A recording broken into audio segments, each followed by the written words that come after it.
Hello, I'm Gregg Adventure, and today we are sitting in my print shop to discuss all things 3D printing. My first exposure to 3D printers was on Facebook. I started seeing friends of mine creating helmets and things for their kids 10 or so years ago when 3D printers were a little more obscure, they're less mainstream, and they were a lot more expensive. So it was something I couldn't afford at the time, but I knew this was something that matched up really well with me as a creative person. So 3D printing seemed like a really great outlet for that. However, it also seemed out of reach. It was something that was just too expensive for me. I'm a father of two. I don't have a budget for fancy toys. However, over the years, 3D printing prices came down, and there became a day where it just something clicked in my head that I want to look into this again more seriously, because this is something I wanted to try. So I went on to Creality's website, I found it on Google, I started looking at their 3D printers, and I realized that the pricing of 3D printers has come down. So without really knowing what I was getting myself into, I put in an order and I waited for my shiny new 3D printer. It was the Creality Ender 3 version 2,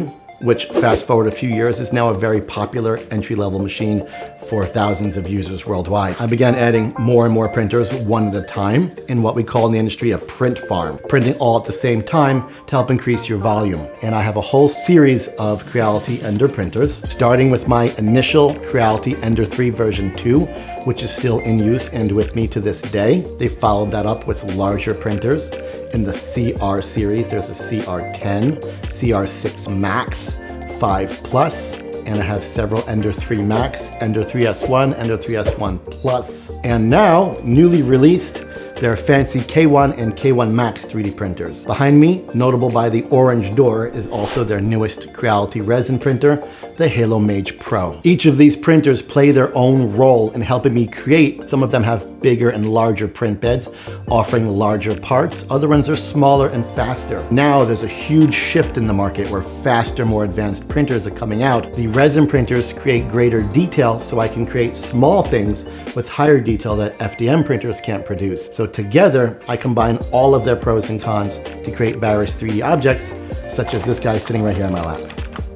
And here it is, the very first mask I ever made, next to the current generation Billy. I'd like to play a game. So I work with a long lineup of 3D printers. This allows me to print the same G-code files on multiple printers without having to re-slice those STL files. And with the latest generation of 3D printers, such as the K1 and the K1 Max, introducing advanced technologies such as LiDAR, print failure is practically becoming a thing of the past. It's very important that I go with a brand that is used by the mainstream, because in the 3D printing industry, we are our own tech support.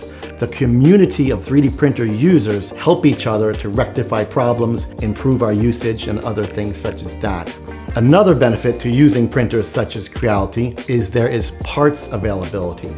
Lesser supported brands of 3D printers may not have parts availability that would leave me with excessive downtime. Also, because these lesser known brands don't have as much market saturation, less users have owned and resold those printers. So this is important not only for me, but for a new user to 3D printing.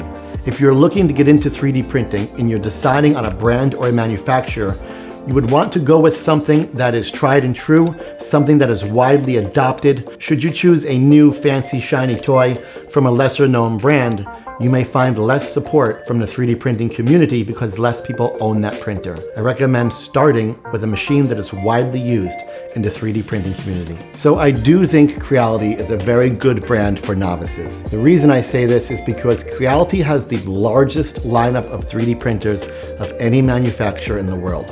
In particular, the Ender 3 lineup offers printers that cost as low as $200 new. This is a very low entry to get started in 3D printing compared to only a few years ago when it may cost thousands of dollars. This makes Creality an excellent choice for those of you getting started and those of you who are novice in 3D printing. The technology is in the process of making a major shift towards new technological advances in 3D printers, things such as auto Z offset, auto bed leveling, and knobless beds. So if I was looking to buy a new printer today, I would want something that incorporates all of the new technologies.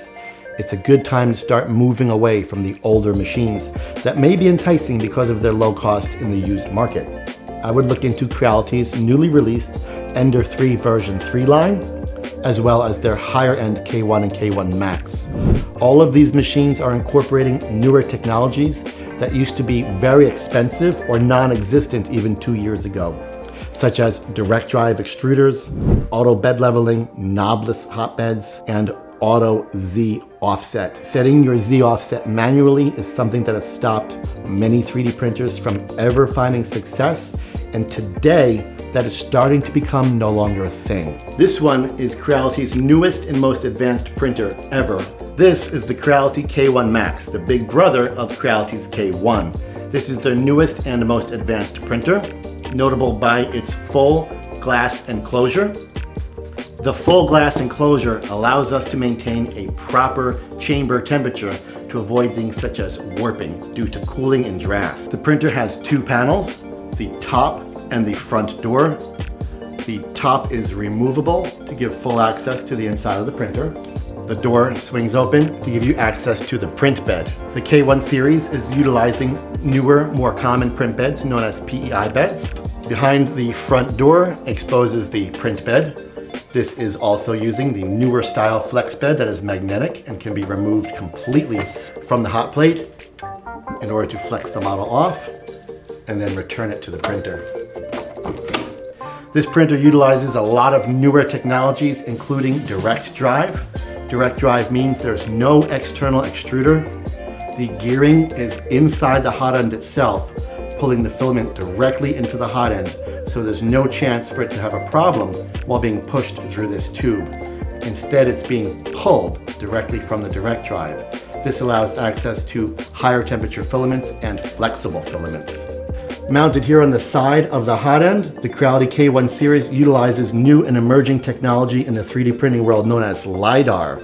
LiDAR utilizes lasers to monitor your print progress and report situations where a failure has occurred so the printer can stop itself rather than continue printing with a failed print bouncing around the printhead or throwing itself on the floor, as would have happened in the past without this new LiDAR technology. Hiding inside this printer is also an AI camera. This camera is a really big deal.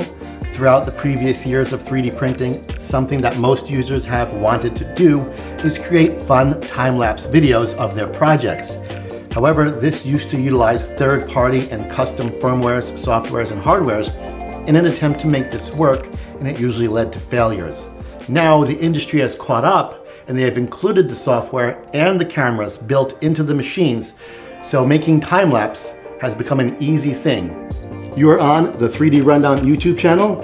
I'm Gregg Adventure, your instructor at 3drundown.com, and shooting this awesome interview about my usage of Creality 3D printers was today's adventure.